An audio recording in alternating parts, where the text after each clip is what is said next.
और वो समाज का भला कर पाएंगे। भले लोगों को एकत्रित कर एक समाज को उपकार किया है। आभार। मैं अपने शब्दों को यहीं विराम देता हूं आपके नमन के साथ।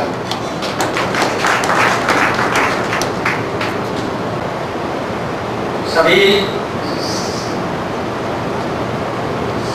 श्यामी सदानंद जी हैं तो ऊपर आ गया है। राव बलबीर सिंह याद है? राव बलबीर सिंह यादव भारत रत्न राव जगराम जी सब डॉक्टर शेरा से मदन भाई मदन जी कौन साहब पहुंचे क्या? राव साहब जेल कौन साहब?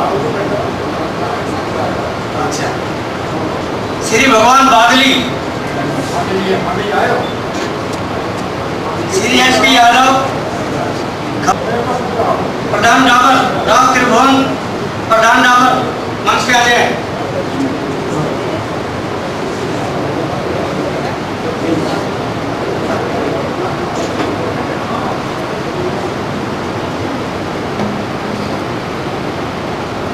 ये लखनऊ धनपत सिंह जी आईएएस खाद्य आपूर्ति आयुक्त, उनकी बहन आई है गीता और उनके जीजा आए हैं, क्योंकि उनका पूर्व निर्धारित कार्यक्रम था। हमारा पहले ये कार्यक्रम हमने 28 का रखा था और 28 का मैंने उनको मैसेज करने कर दिया था, तो उन्होंने हमारे लिए रिजर्व कर दिया था।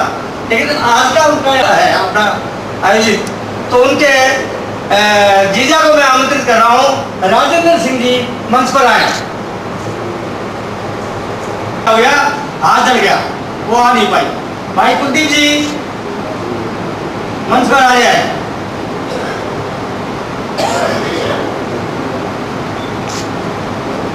कर्नल विजय कौशल जी कौशली से आए, हमारे बीच में बैठे हैं, वो मंच पे आ जाए।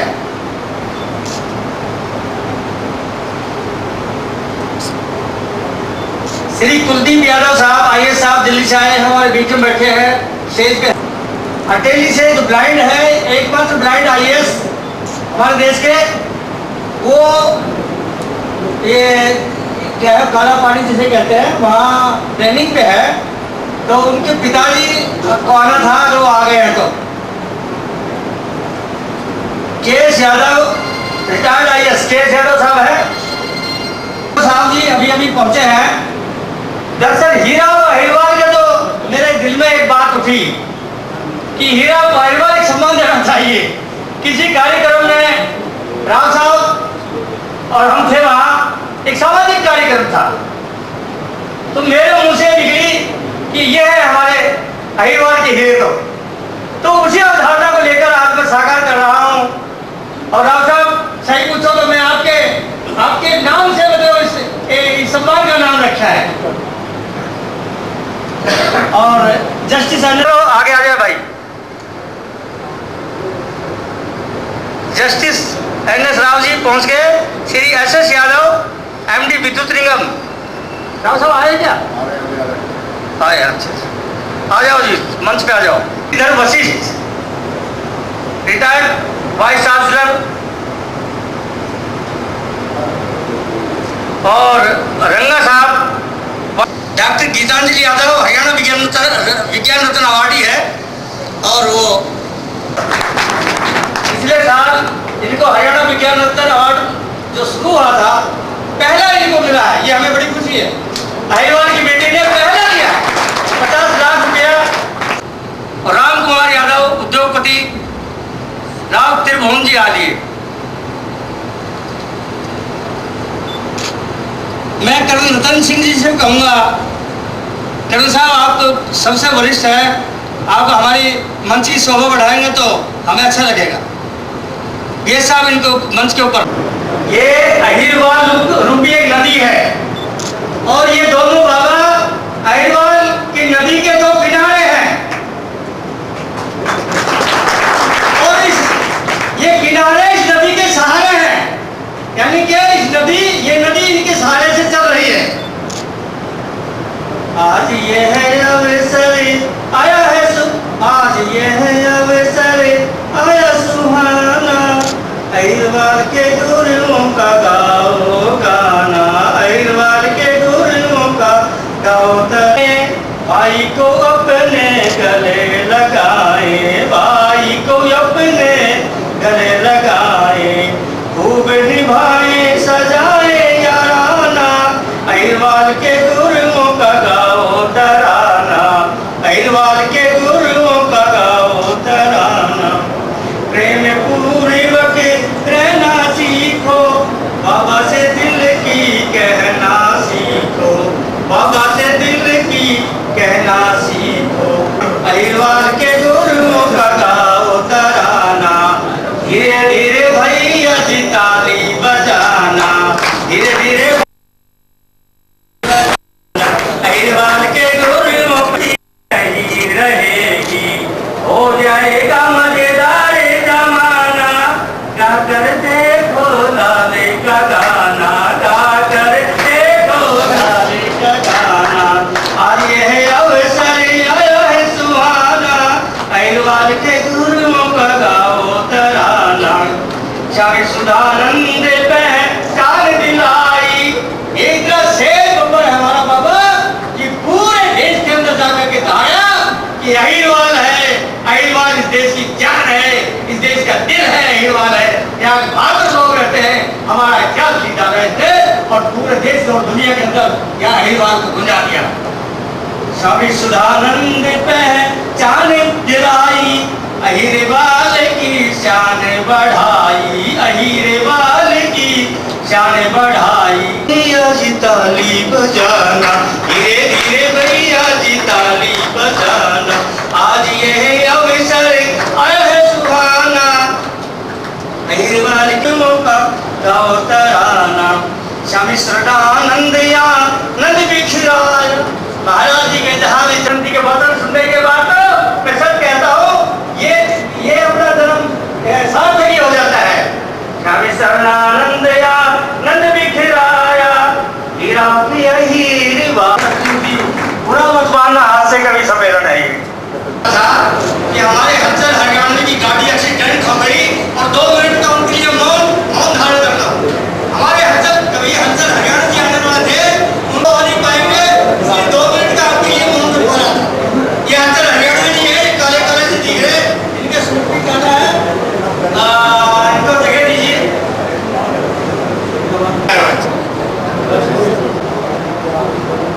शिव कुमार जी, पानी का इंतजाम नहीं हुआ अभी तक, क्या बात भाई?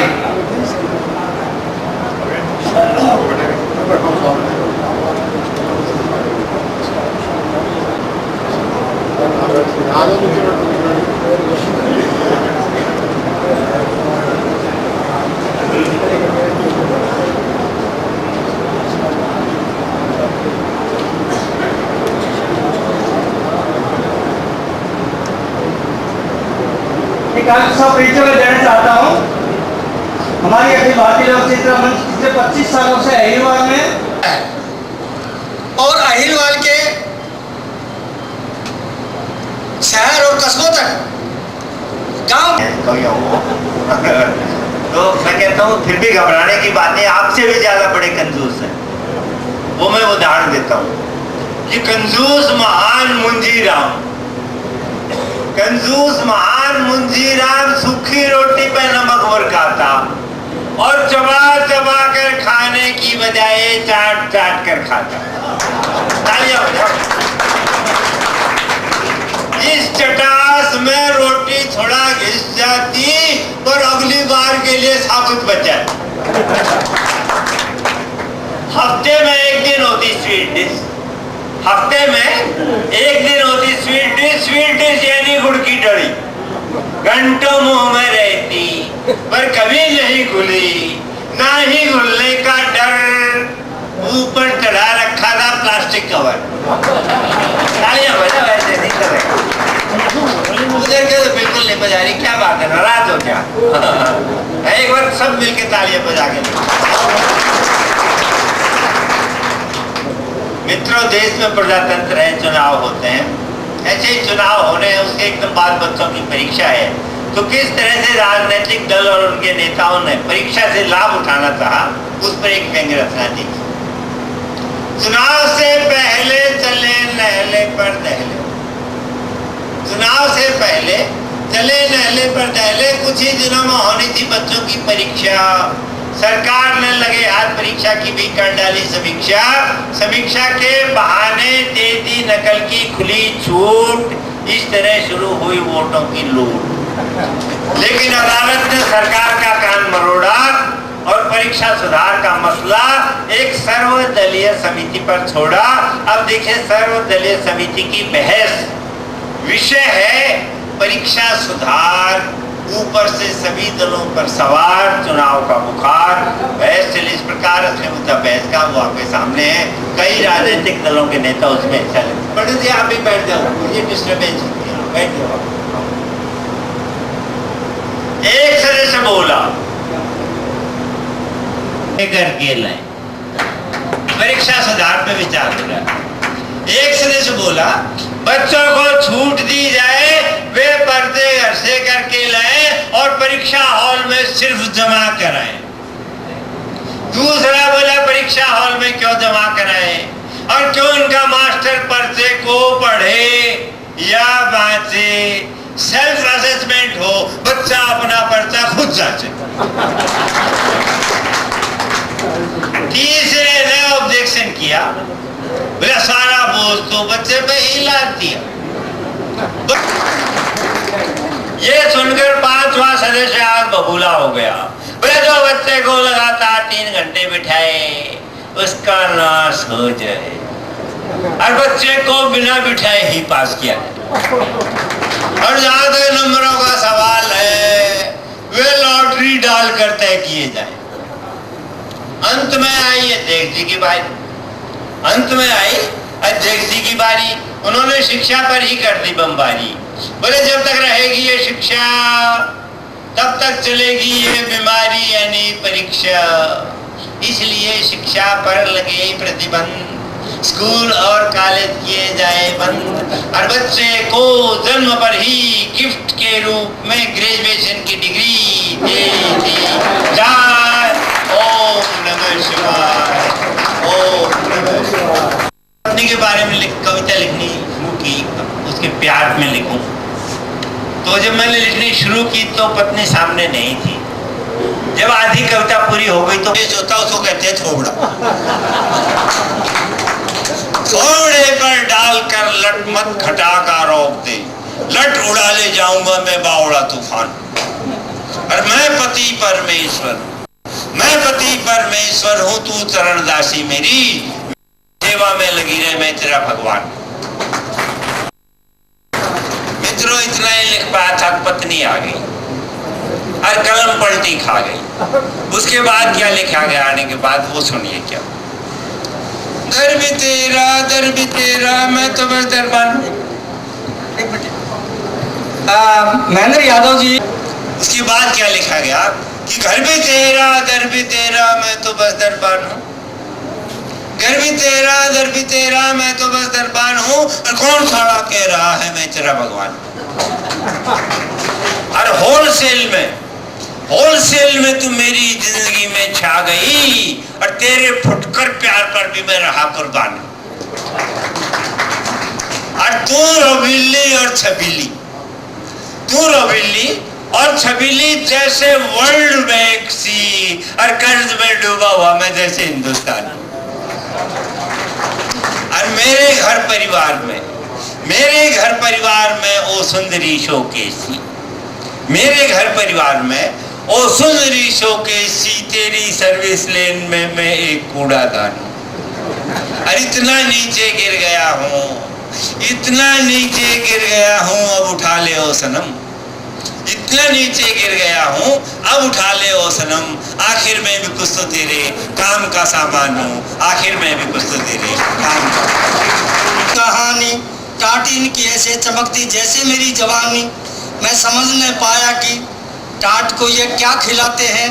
दरअसल ये अपनी प्राण प्यारी से मालिश कराते हैं, जब जाकर ये गीत लिख पाते हैं। आज ये अपनी टाट पर माट सजाएंगे, ऐसा गीत गाएंगे आप हंसते रह जाएंगे और तालियां बजाएंगे।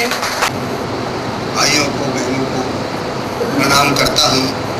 पहले 4 पंक्तियाँ जो है मैं बधाई के रूप में देना चाहता हूँ। तुम हंसते रहो, खिलखिलाते रहो और जन सेवा में जीवन लगाते रहो। तुम हंसते रहो, खिलखिलाते रहो और जन सेवा में जीवन लगाते रहो। गुलाब तुम भी खुशबू ही खुशबू लुटाते रहो, तुम हंसते रहो। मित्रों, हंसने हंसाने की बात कही है कि हंसाने की बात करनी है, लेकिन मैं देख रहा हूँ कि यहाँ पर ज्यादातर शादीशुदा लोग बैठे साहब, और शादीशुदा को हंसाना बहुत कठिन काम होता है साहब। हंस ही नहीं सकता, हमेशा टेंशन में तो रहता है।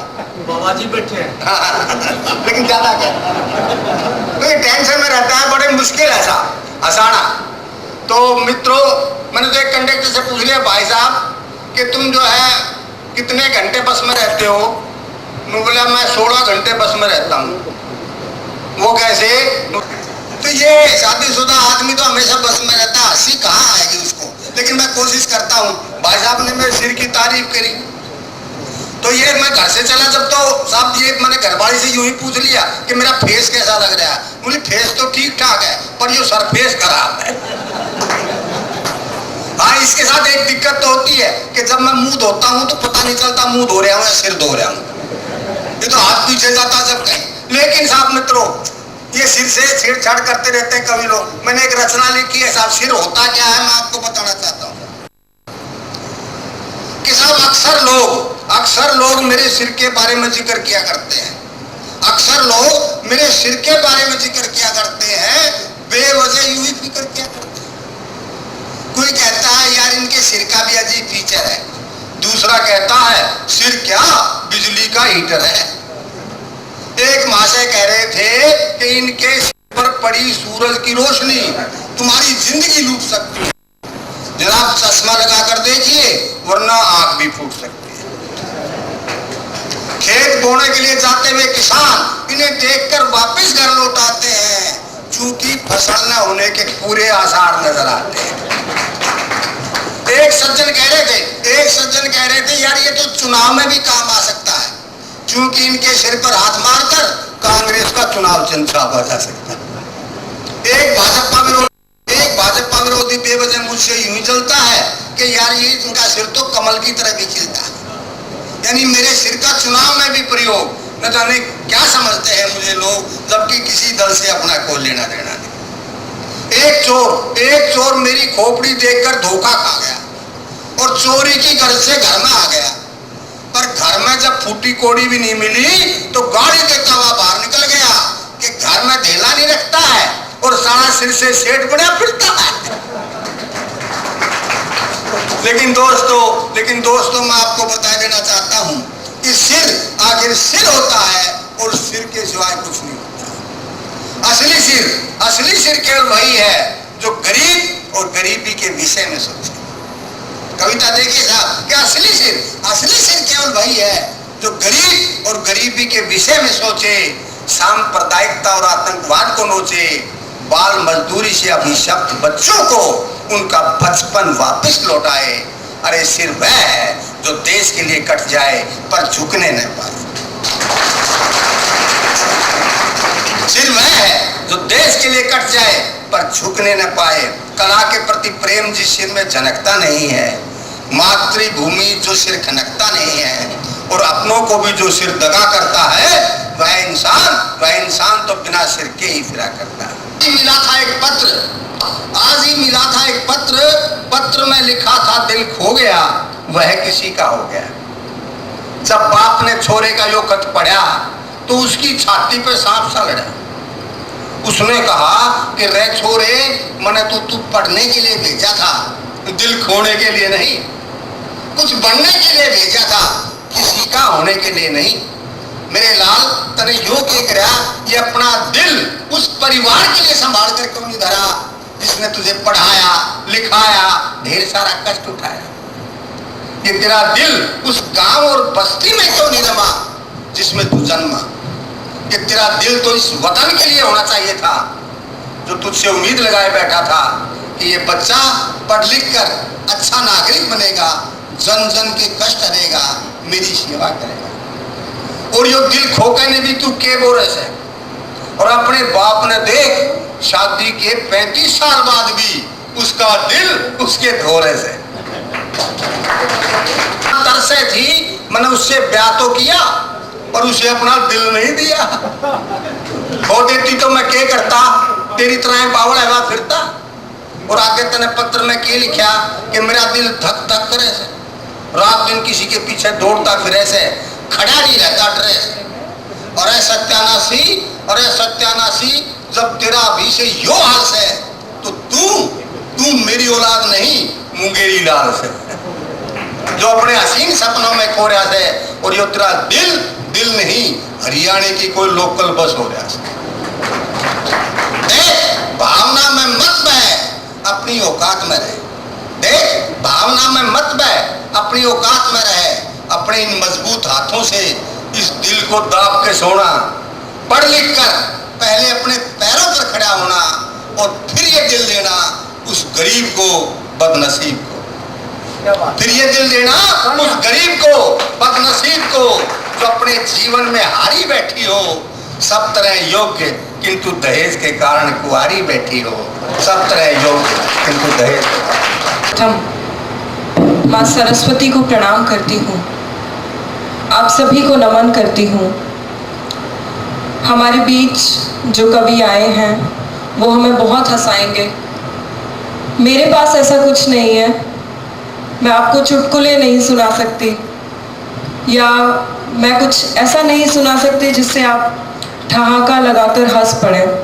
पर मैं ये दावा ज़रूर कर सकती हूँ कि मेरे पास फूलों की कुछ पंखुड़ियाँ हैं, कुछ कोमल भावनाएं हैं जो ज़रूर आपके दिल को छुएंगी और आपके होठों पे मुस्कान लाएंगी। सीधे सीधे जैसा कि आदरणीय ने मेरे लिए बहुत अच्छी बात कही, तो मुझे कविता सुनाने के लिए मैं सीधे सीधे बिना किसी भूमिका के एक गीत प्रस्तुत कर रही हूँ। मैं प्रस्तुत कर रही हूँ, सुनिएगा। मेरा सांवरिया ना समझे, मेरे पीर जी समझे। मेरे पीर दुनिया के दुखड़े बांटता फिरे रे मेरा सांवरिया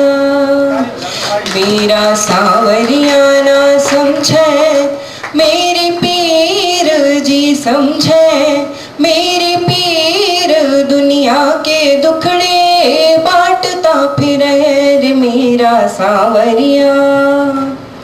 चिड़ा चिड़ी का जोड़ा खिड़की बैठा था और हाय, मैं बिरहा की मारी मेरा जियरा जर जाए।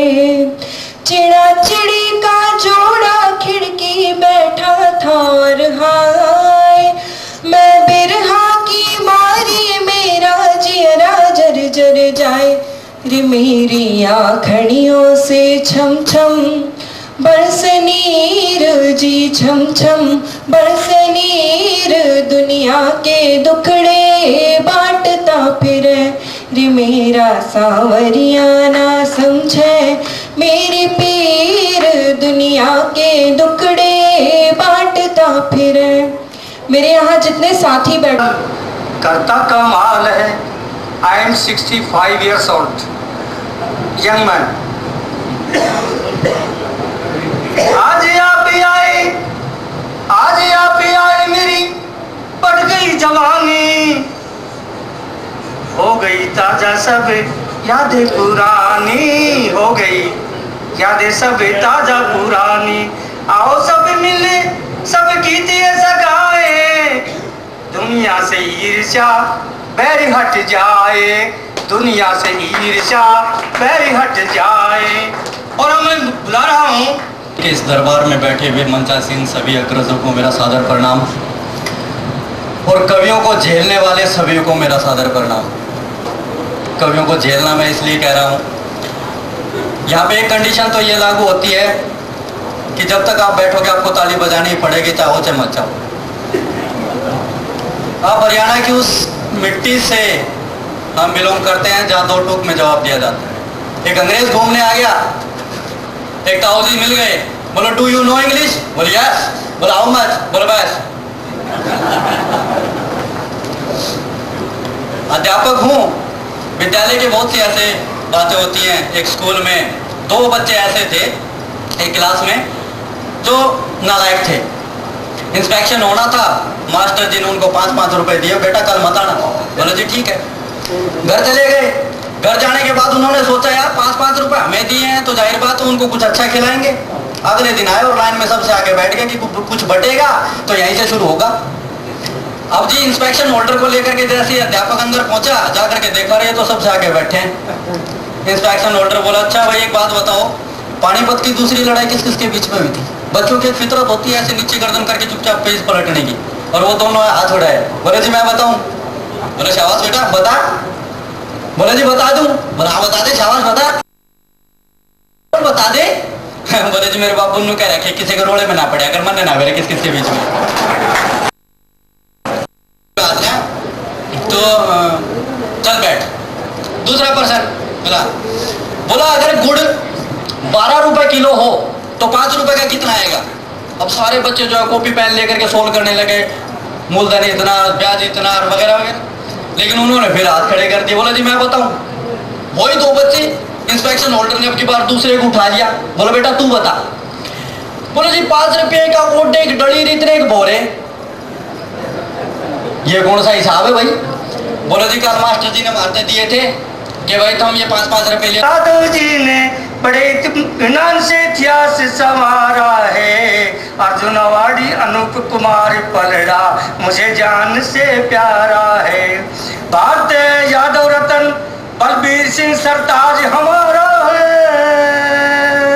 राव त्रिभुवन डाबर के प्रधान बने। ताली कौन हो जाओ भाई? करता हूँ मैं स्वागत उनका जो जाति नीचे पले हुए। धन्य एसएस यादव एमडी साहब जिसने अंधेरों को रोशन कर डाला। मेजर जनरल उग्रसेन यादव फौजियों का बना है रखवाला। और प्रथम नेत्रहीन आईएएस अजीत यादव पूत मतवाला।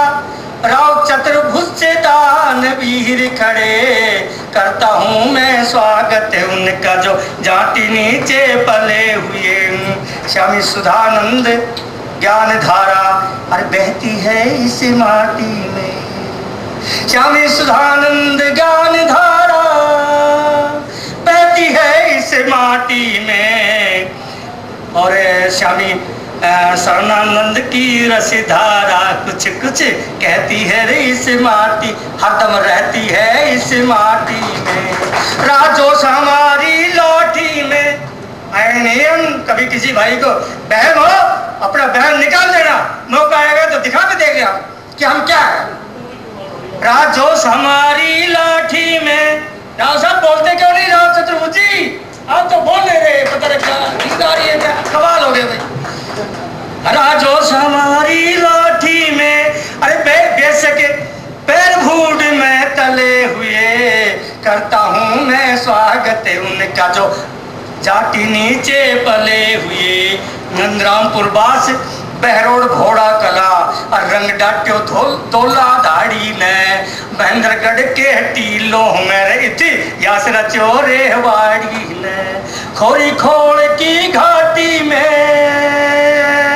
और बीएस यादव धर्म ध्वजा ले खड़े हुए। करता हूँ मैं स्वागत उनका जो जाति नीचे पले हुए। डॉक्टर गीतांजलि यादव बिटिया, मैं इसलिए आपको नहीं कर रहा था, अभी आपके बारे में तो काफी कुछ कह रहा है। डॉक्टर गीतांजलि यादव हरियाणा विज्ञान रत्न अवार्ड शोभित है। संस्कृत अलंकार सुशोभित है। ऑयल किंग राम कुमार परायोजित है। अंगूठी में नगीने जड़े हुए। करता हूँ मैं स्वागत उनका जो जाति नीचे पले हुए। डीआईजी अनिल यादव जी का अभिनंदन बारंबार करूं। वैसे बताओ बहादुर आदमी के लिए गीत गाए जाएंगे, ये जरूरी नहीं है मैं सामने गीत गाऊं, मैं पीछे से भी गाऊंगा और गाते जाऊंगा। हमारे बीच में जनरल भारद्वाज जी बैठे हैं, इनसे पूछ लो इनके कितने में गीत गाते हैं उनकी बहादुरी के। डीआईजी अनिल यादव जी का अभिनंदन बारंबार करूं। हर काम में आगे रहने वाले डॉक्टर सतीश यादव का क्यों न मैं आभार करूं। यहाँ के हर बच्ची बच्चों से प्यार करूं जो पढ़ लिखे आगे बढ़े हुए। करता हूं मैं स्वागत उनका जो जाति नीचे पले हुए। बाकी सभी सज्जन सजनी जो सभागार में साजे हैं, करता हूँ सबका अभिनंदन चाहे पीछे आगे हैं। उद्भिराम नारनौल से आगे हैं जिनके पुरखे नसीपुर में लड़े हुए। करता हूँ मैं स्वागत उनका जो जाति नीचे पले हुए। नरेंद्र यादव फूल उगाया, ये नरेंद्र यादव साहब बैठे हैं, साहब एक बार खड़े होकर आपके उसकी जिले की बात कर रहा हूं मैं। तो नरेंद्र यादव फूल उगाया महेंद्रगढ़ के टीलों में और DIG अनिल राव आया महेंद्रगढ़ के टीलों से। डॉक्टर गीतांजलि के प्रयोगों में जीवन के नुक्से जड़े हुए। करता हूँ मैं स्वागत उनका जो जाति नीचे पले हुए। और आखिरी है, भाटोटिया साहब नहीं आए, ये मेरा दुर्भाग्य है। ये मैं समझ नहीं पा रहा कि मेरा दुर्भाग्य है कि उसका दुर्भाग्य है। लेकिन चलो कोई बात नहीं, मैं तो अपने दुर्भाग्य मान लूंगा। वो भाई बड़ा आदमी था, मैं छोटा सा आदमी रहे। वो कवि को छोटा समझता है, ऐसा नहीं समझना चाहिए भाई लोग। जो कवि को छोटा समझता है, मैं तो सोचता हूँ उसका ही दुर्भाग्य है। कवि छोटा होता ही नहीं। रवि के बाद में क्या, रवि से पहले राजेश यादव, धनपत सिंह सब रेवाड़ी के मत वाले हैं। रंगा साहब, अशोक यादव साहब, DC कुलदीप यादव हिम्मत वाले हैं। बहन शिक्षा यादव, बहन शिक्षा भारद्वाज के लाले ने, बहन शिक्षा भारद्वाज के लाले थे शहीद देश पे हुए। करता हूँ मैं स्वागत उनका जो जाति नीचे पले हुए, जो जाति नीचे पले हुए। भारद्वाज साहब उपराधिक शक्ति संपन्न बनाना पौधों को, नैसर्गिक शक्ति संपन्न बनाना पौधों को। डॉक्टर गीतांजलि पर कि तू अहिरवाल की लाली है। प्रथम हरियाणा विज्ञान रत्न अवार्डी गीतांजलि बनी अहिरवाल की भाल, तभी तो आज मंच आपको दे रहा है हीरा पहिरवाल, हीरा पहिरवाल। आइए बेटी गीतांजलि आना।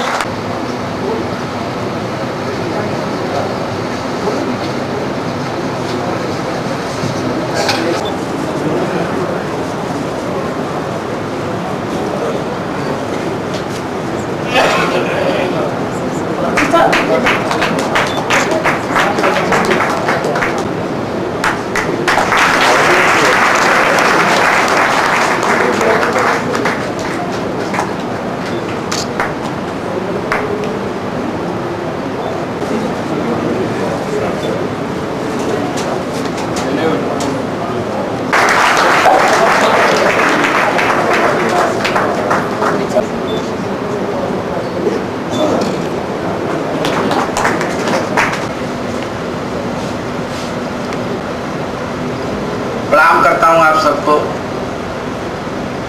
आदेश मिला है कि मैं आप लोगों के बीच में कुछ हंसाने की बातें करूं। मेरी कोशिश है कि मेरी बातें सुनकर आप हंसेंगे, खिलखिलाएंगे दीजिएगा, जिससे मुझे लगे कि मैं मैं अपना भाग्य समझूं या दुर्भाग्य, मेरी समझ में नहीं आ रहा। अक्सर मुझे तो पशु मेलों में बुलाया जाता है। आज पता नहीं लोगों के बीच में हूँ, आपको हंसाने में कामयाब हो पाऊंगा या नहीं हो पाऊंगा। हंसने के लिए कहीं दुनिया और जानवर में क्या फर्क है? तो दोस्तों, आदमी और जानवर में छोटा सा फर्क है। आदमी हंस सकता है, किसी जानवर को कभी आपने हंसते हुए नहीं देखा। उसमें आदमी होने के लक्षण पैदा हो रहे हैं। और वहीं हंसने की बात हो और आदमी होकर हंस नहीं रहा हो। बस आपसे इतना सा निवेदन है कि आप हंसते रहे। चोर पकड़ने की मशीन का आविष्कार किया, एक ठाका अब तक पहुंचाता हूं। पिछले दिनों अमेरिका ने एक चोर पकड़ने की मशीन का आविष्कार किया। सबसे पहले उसका प्रयोग अमेरिका में ही किया। एक दिन में उस मशीन ने 50 चोर पकड़ लिए फिर वही मशीन पाकिस्तान लाई गई। एक दिन में उसने 500 चोर पकड़ लिए। फिर वही मशीन हिंदुस्तान लाई गई। 2 दिन भी नहीं हुए मशीन चोरी हो गई। आया 2 दिन भी नहीं हुए मशीन चोरी हो गई। दोस्तों मजे की बात तो ये थी कि जिस व्यक्ति के पास वो मशीन बरामद हुई, पुलिस ने जब वो मशीन बरामद की तो मजे की बात ये थी कि जिस व्यक्ति के पास वो मशीन बरामद हुई उसके पास उसको खरीदने का पक्का बिल निकला। अरे तो बिल बुकिंग चोरी हो गई। तो हंसने के लिए कहीं दूर जाने की जरूरत नहीं होती है, केवल बात कहने का ढंग। मुझे प्रश्नोत्तर बेटे ने एक प्रश्न पूछा, पापा पापा एक बात बताओ। मैंने की पूछ। बोले आपकी शादी किसके साथ हुई? तो मैंने कहा तेरी मम्मी के साथ। अच्छा फिर मम्मी की शादी किसके साथ हुई? मैंने की मेरे साथ। बोले कि वाह आपने घर में शादी कर ली। अच्छा इस बात पर मुझे गुस्सा आ गया तो मैंने बाप होने का अधिकार प्रयोग किया। बाप होने का अधिकार तो आप जानते ही होंगे, जानते हैं ना, बच्चों को कूटना, हाँ, बच्चों को पीटना। इसमें हंसने की बात नहीं है। अगर हम बच्चों को कूटे नहीं तो हमको भ्रम होता है कि हम इनके बाप हैं भी कि नहीं। अच्छा पिछले दिनों मैंने 6 महीने तक लगातार अपने छोटे वाले बेटे को पीटा नहीं तो मेरी घरवाली को शक होने लगा कि आखिर है किसका बाप। होता तो पीटता जरूर। अच्छा ये सुविधा केवल अब अपने देश में ही शेष रह गई है, हम अपने बच्चों को पीट सकते हैं। पिछले दिनों मैंने अखबार में पढ़ा कि जर्मन के एक माता पिता ने 18 महीने की सजा इस बात को लेकर काटी कि उन्होंने अपने बच्चे की पिटाई करते हैं। वो हिंदुस्तान शायद इसीलिए हर साल आते हैं कि चलो इनको वहां जाकर कूट लेंगे। कुछ लोग एयरपोर्ट पर ही प्रारंभ हो जाते हैं। अब आया ऊंट पहाड़ के नीचे। तो मैंने बाप होने का प्रयोग किया, उसको एक चांटा दिया। जैसे ही मैंने उसको चांटा दिया तो पलट के मुझे पूछने बैठ गया कि आपके पापा आपको ऐसे ही पीटते थे? मैंने कहा हाँ ऐसे ही पीटते थे। अच्छा उनके पापा भी पीटते होंगे? अब मैंने कि पीटते ही होंगे। अच्छा उनके पापा भी पीटते होंगे?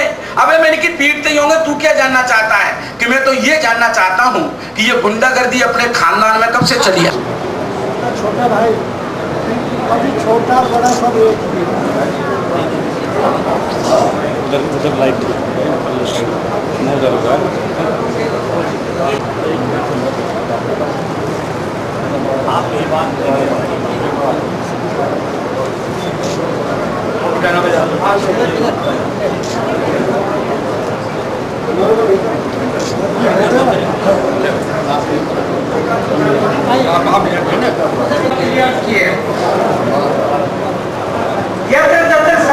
सर्वत्र आजीवन चमक दिखाने वाले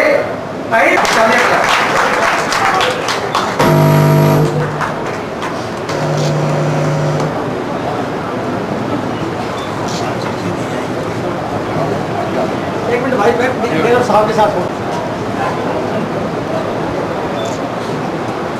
भरे गुब्बारे हवा में उड़ेंगे कब? कब ये तिरंगा घर घर लहरावेगा? लाल किले पे उड़ेगा खुशी का गुलाल कब? बताओ आजादी दिन किस दिन आवेगा? बीबी ने सवाल किया, हमने जवाब दिया, 15 अगस्त को ये पर्व मन जाएगा। और जिस दिन तू मुझे छोड़ के चली जाएगी, मेरा तो आजादी दिन उसी दिन आवेगा। परम आदरणीय, सुनिए किसी से प्यार के नगमे सुनाइए। जिंदगी को जीना है जिंदा दिली से जी, बैठ करके 2 घड़ी हंसी हंसाइए, बैठ करके 2 घड़ी हंसी। इसी भूमि में रहता हूँ और हम जब बाहर जाते हैं तो लोग हमारे नाम से ही भीड़ इकट्ठी कर लेते हैं, क्योंकि हरियाणा का दूसरा अर्थ ही हास्य है। हर बात पे हास्य होता है ना, यहाँ लड़ाई भी हास्य में होती है, आपको बता दूं। और सवाल भी उल्टे सीधे होते हैं, ना तो सीधे सवाल किए जाते और ना सीधे उनके जवाब मिलते हैं। एक छोरा आया, बोला ताऊ तेरी भैंस बीमार हुई जब तेरे क्या दवाई दी थी? अब ताऊ कोई वैद्य डॉक्टर तो था नहीं, दिनों रात दारू पिया करता। ताऊ बोला भाई दारू में गुड़ घोल के पियाया था। छोरा दौड़ के गया और दारू में गुड़ घोल के पिया दिया। भैंस का फारा आ गया, भैंस पाव पीट के मर गई। थोड़ी देर में आया, 1 घंटे बाद बोलता हूँ मेरी तो भैंस मर गई। बोले मेरी के बच्ची थी भाई। एक दोस्त ने आवाज आई ना राम पड़े, तो छोरा बोला, बोलो ताऊ पापा जी तो भीतर है। बोलो कहाँ? बोलो बाथरूम में। बोलो बाथरूम में क्या कर रहे हैं? बोलो रोटी खा रहे हैं।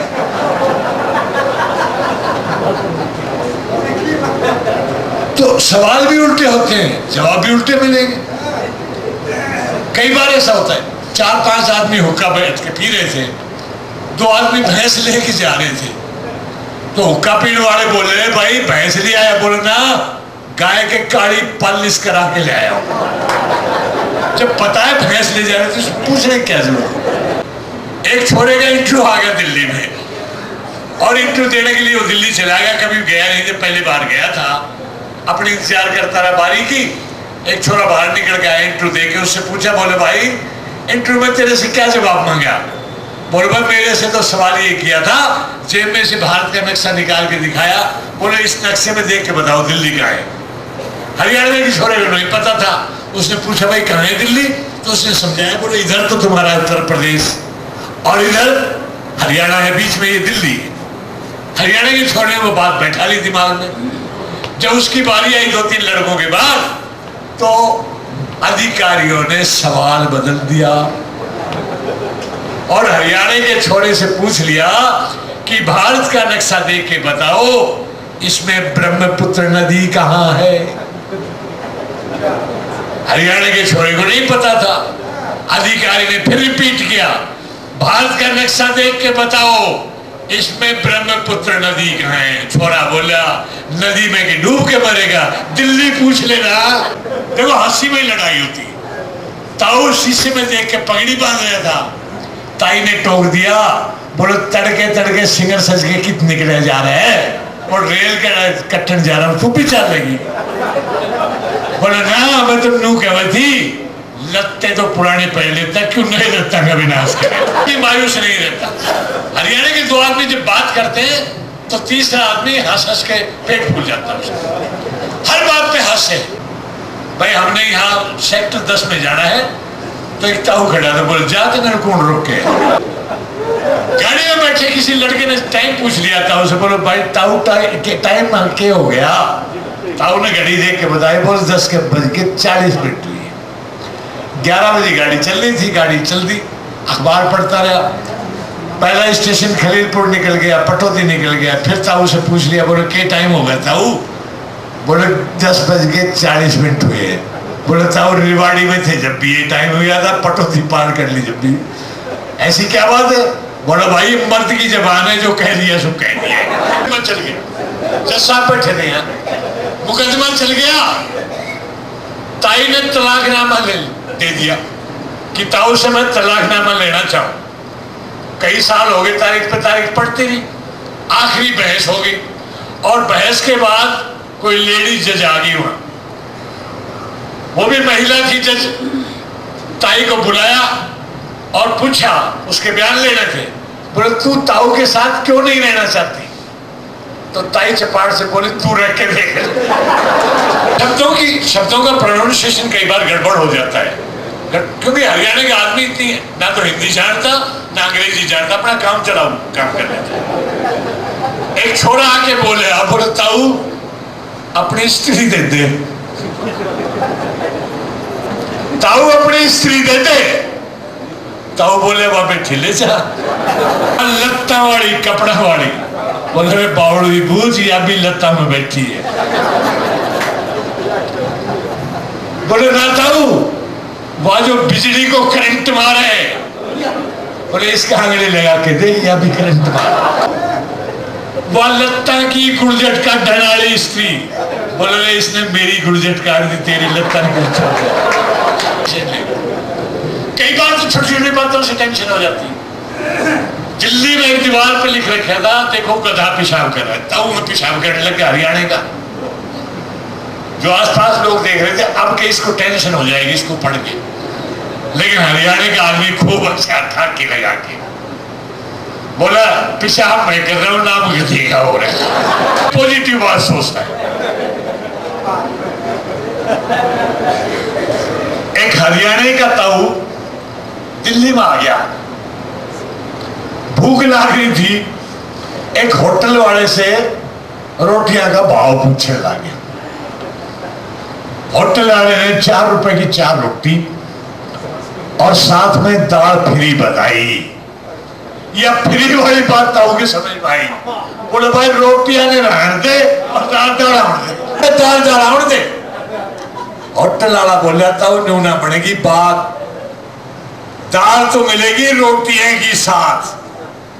ताऊ बोले या बात से तो एक काम कर लिया, एक प्लेट में एक रोटी धर लिया और एक बाल्टी दाल की भर लिया। दाल तो मिलेगी 4 रोटियां के लिए हाफ प्लेट, 4 रोटियां के लिए हाफ प्लेट और रोटी लगेगी उसी रेट। जब तेने खानी से तो खा नहीं उड़ा पड़ी जा। अब ताऊ ने सब चीज है, तू 20 रोटी खाओगा तो 20 का नोट जाएगा, 30 रोटी खाओगा तो 30 रुपया जाएगा। ना तो कि स्वाद आवे ना पेट भरे भरा। हिम्मत करके होटल वाले से पूछ ली, बोले भाई कोई घनी रोटी खावे तो कि रहत भी करेगा, कोई घनी रोटी खावे तो कि रहत भी करेगा। होटल वाला बोला 10 रोटियां की 8 और 20 के 15 लगेगा। तब बोला कोई 50 रोटी खावे तो क्या रहत करेगा, कोई 50 रोटी खावे तो क्या रहत करेगा। अब 50 रोटी का नाम सुन के होटल वाले का भेजा चकराया था। उसकी समझ में कुछ नहीं आया था, क्योंकि जिंदगी में ऐसा केस पहली बार आया था। सोच समझ के बोले ताऊ कौन से जो 50 रोटी खाओगा उससे कोई पैसा नहीं लिया जाएगा, बल्कि 50 का नोट इनाम का दिया जाएगा। पर एक बात सुन ले, जब 50 रोटी नहीं खावेगा तो 50 रुपया रोटियां का हर्जाना और ऊपर से 50 रुपया जुर्माना दिया जाएगा। यह बात जरूर से। ताऊ ने भूख लग रही थी, बोले मंजूर से, मंजूर से। होटल वाले ने सोची कहते ताऊ 10-5 रोटी खा के टिगर जा और तेरा पैसा भी मर जाए। बोले ताऊ एक बात और सुन ले, रोटी खाने से पहले 100 का नोट जमा कर दे, और जे तेरे धोरे पैसे नहीं थे तो ये जुत्ती साफा गिरवी कर दे। ताऊ का घरा भर दिया, ताऊ ने साफा और जुत्ती गिरवी धर दिया। आलती पालती मारी, कर ली जिम्मन की तैयारी। होटल वाले ने भी दाल में छौंक लगाई और आटे की लोई पहला ते थोड़ी सवाई और कर दी रोटियां की सप्लाई। ताऊ ने स्वाद सा पड़ गया और थोड़ी सी हाड़ में 15 रोटी रगड़ गया और 6 कौली दाल की सपड़ गया। होटल वाला देख रहा था, भाई चाड़ा हो गया। होटल वाले ने ताऊ के करतूत देख के ताऊ के ने एक छल और कर दी, इनके से आटे की लोई पहला से डबल कर दी। इनका से आटे की लोई पहला से डबल कर दी। ताऊ के या बेईमानी थागी, पर चुप रहा, बोला नहीं, देखी जाएगी। चुप रहा, बोला नहीं, देखी जाएगी। ताऊ था तो शाना, बड़ा पुराना। जितनी रोटी बैरा लेके आवे था ताऊ कोयले थे उतनी लकीर खींचता जावे था। जितनी रोटी बैरा लेके आवे था ताऊ हिसाब लगा के उतनी लकीर खींचता जावे था। और बैरा भी जब रोटी लेके आवे था तो मौका देख के पाव से एक आध लकीर बिजाड़ जावे था। मौका देख के एक आध लकीर पाव से बिजाड़ जावे था। या सरासर अंधेर करती थी, पर क्या करता, होटल वाले की यही मर्जी थी। क्या करता, होटल वाले की यही मर्जी थी। जब रोटी होगी 30 तो बैरा बोला, बोले ताऊ कि मैं ध्यान भी से कितनी रोटी आली कितनी खाली। ताऊ ने झट नजर दौड़ाई और लकीर फड़ाई तो किमी कमती पाई। लकीर फड़ाई तो किमी कमती पाई। ताऊ का पारा बिगड़ गया और पैर पे चढ़ गया। बोले रे इन बातों में किमें ना आनी जानी, बताते नहीं ये लकीर को भी जानी, बताते नहीं ये लकीर को भी जानी।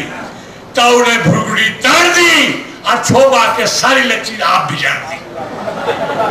छोबा के सारी लकीर पाओ आप भी जान दी। बोलो रे रोटी तो ढंग से खान दे खसम, खसम रोटी तो ढंग से खान दे। हिसाब किताब ने मराई पुछड़ इनके शुरू तैयार दे। 3.5 किलो आटे का गाढ़ा होया। चाल के आया ले उसकी जुत्ती जाती साफा सुफा और बोले तो मेरा पीछा छोड़ फूफा, अब तो मेरा पीछा छोड़ फूफा। ताऊ बोला न्यू क्यों कर भाई, ये भी तो थारे हिसाब से 30 रोटी खाई, मेरी 20 रोटी और से पकाई। पहले 20 की 20 रोटी और खागा और 50 का नोट इनाम का लेके जब जाऊंगा। जान छुड़ानी थी, झट 50 का नोट निकाला, ताऊ ने लेके अपनी जेबा में डाला और नू कहता चला बोलो भाई दिल्ली में जा देती तो घनी हो से, दिल्ली में जा देती तो घनी हो से, पर हरियाणा के आदमी भी अपनी बात का धनी हो से, हरियाणा के आदमी भी अपनी बात का धनी हो से। भाई खुराक खान का तो मैं महाराज से रोज का काम। अच्छा भाई चालू राम।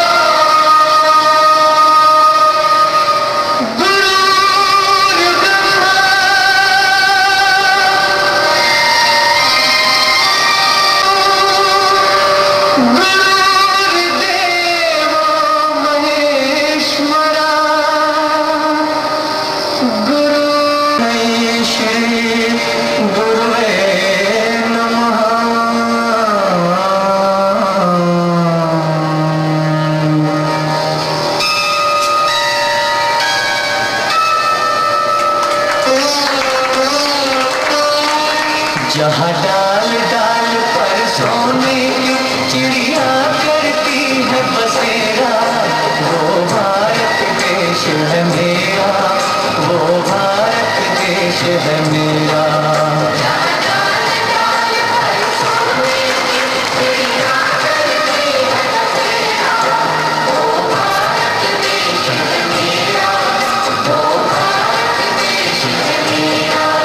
जहाँ सच अहिंसा और धर्म का पग पग लगता डेरा, वो भारत देश है मेरा, वो भारत देश है मेरा।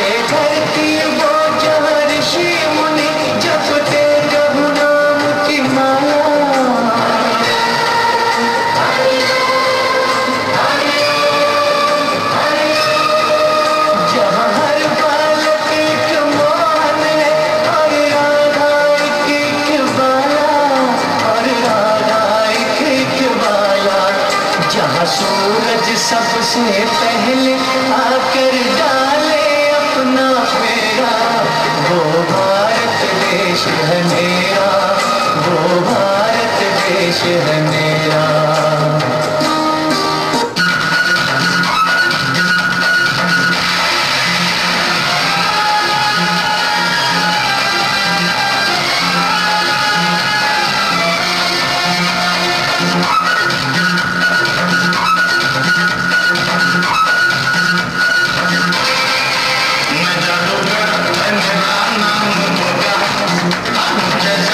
नहीं कोई होगा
जिस मुल्क की सरहद की निगहबान है आंखें,